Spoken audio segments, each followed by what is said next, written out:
U.S. intelligence indicates that Saddam Hussein had upwards of 30,000 munitions capable of delivering chemical agents. Inspectors recently turned up 16 of them, despite Iraq's recent declaration denying their existence. And then they tried to use the fact that inspectors found 16 of these as evidence that thousands more existed. And again, I mean, as a methodology, it's a very weak way to predict anything. And I think it borders on propaganda to argue that the small number that have been found by inspectors imply that, in this case, over 29,000 exist. Saddam Hussein has not accounted for the remaining 29,984 of these prohibited munitions. The Bush administration officials either routinely said or tried to give the impression that if Iraq had not fully accounted for all of a certain item related to chemical or biological weapons, then it must be there. And that's not at all what the inspectors said or found. He hasn't accounted for that material. He's given no evidence that he has destroyed it. And the inspectors could go in and say, okay, we can prove, yeah, you destroyed that set in this way or that set in that way, but these others, we can't prove it. And that doesn't mean that they didn't destroy these warheads or whatever the item was. It just means Iraq hadn't been able to prove it. Saddam Hussein had material sufficient to produce more than 38,000 liters of botulinum toxin, enough to subject millions of people to death by respiratory failure. The inspectors had evidence to say that Iraq had not fully revealed its biological weapons program, particularly its ability to make botulinum toxin, and therefore it was an open issue. But again, it doesn't mean that what the inspectors found was evidence that Iraq possessed that. Our intelligence sources tell us that he has attempted to purchase high-strength aluminum tubes suitable for nuclear weapons production. I think there was very little doubt that the centrifuge tubes, so-called, were nothing but rocket motor tubes to go into M81 style artillery rockets. They certainly have all the specs for that. Nuclear experts, for instance, from Lawrence Livermore's Laboratories Z Division, the experts on centrifuge enrichment, came out and said, no, you couldn't enrich uranium using these tubes. They're not compatible.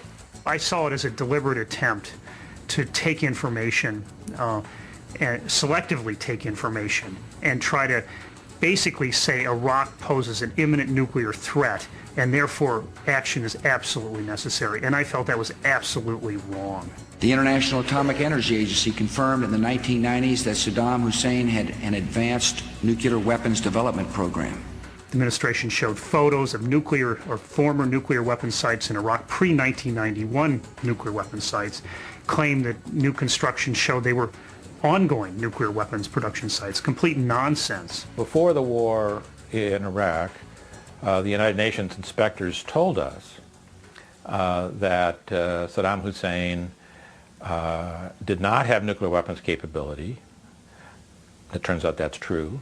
The most troubling thing about the fact of the distortions and the misleading statements that Bush gave Congress is that it is a federal felony. It's a crime to mislead and distort information and present it to the Congress. The British government has learned that Saddam Hussein recently sought significant quantities of uranium from Africa. 8 days later, when Secretary Powell addressed the UN about weapons of mass destruction, he deliberately left out any reference to attempts to buy uranium from Africa. I didn't use the uranium at that point because I didn't think that was sufficiently strong as evidence to present before the world. CIA officials warned members of the president's staff the intelligence was not good enough to make the statement, Iraq tried to buy uranium from Africa. In October, for the Cincinnati speech, not for the State of the Union, but the Cincinnati speech, George Tenet asked that this be taken out of the Cincinnati speech, the reference to yellow cake. It was taken out of the Cincinnati speech because whenever the Director of Central Intelligence wants something out, it's gone. How to get back in? It's not a matter of getting back in. It's a matter, Tim, that 3+ months later, people didn't remember that George Tenet had asked that it be taken out of the Cincinnati speech, and then it was cleared by the agency.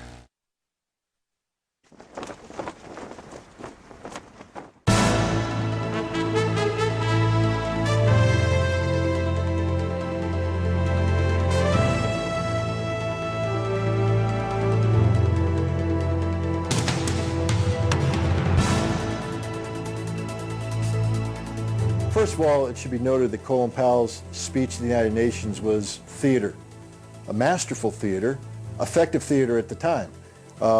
Here's a man who has tremendous credibility, who presents himself to the Security Council, to the American people, to the international public, and stares the camera in the eye and says he knows Iraq has weapons of mass destruction.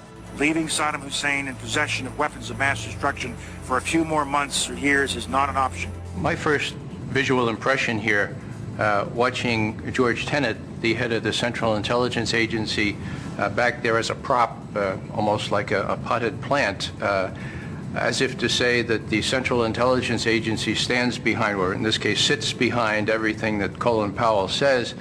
That was a terrific blow to the morale of the Central Intelligence Agency analysts.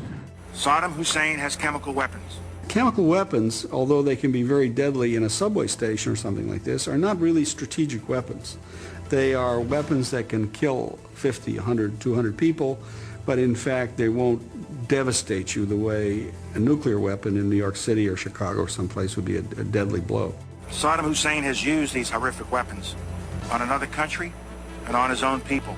He used weapons Saddam Hussein did back in the 1980s when the U.S. administration, the Reagan administration, was actually supporting him and allowing him to import the chemical precursors for that.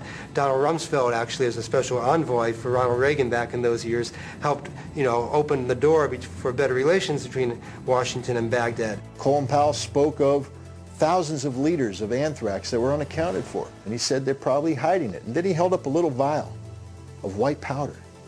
And he said, a couple teaspoonfuls of white powder like this, if launched against American cities, could kill thousands of Americans. If he was truly to reflect the Iraqi capability, he would have held up a bottle of Diet Coke and said the Iraqis produced anthrax that looked like this. It has a shelf life of 3 years.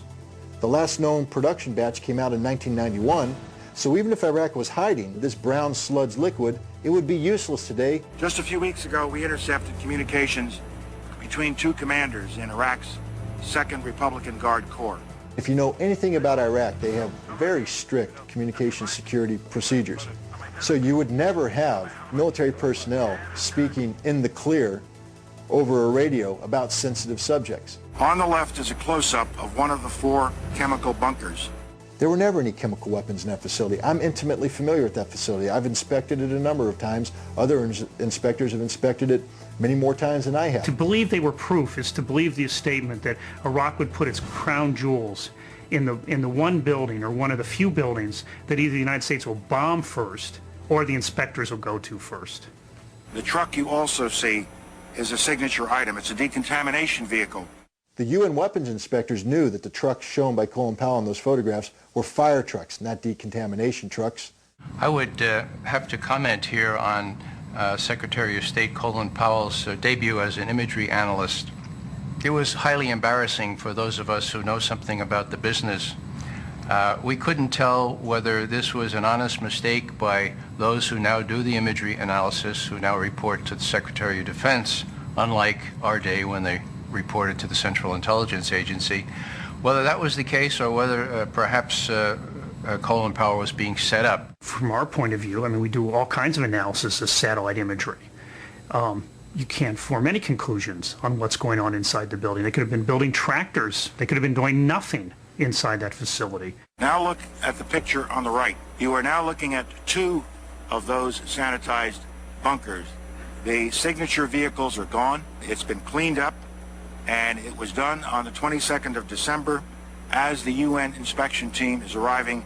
Vehicles, they rotate from site to site, and so the absence of the vehicle on the second photo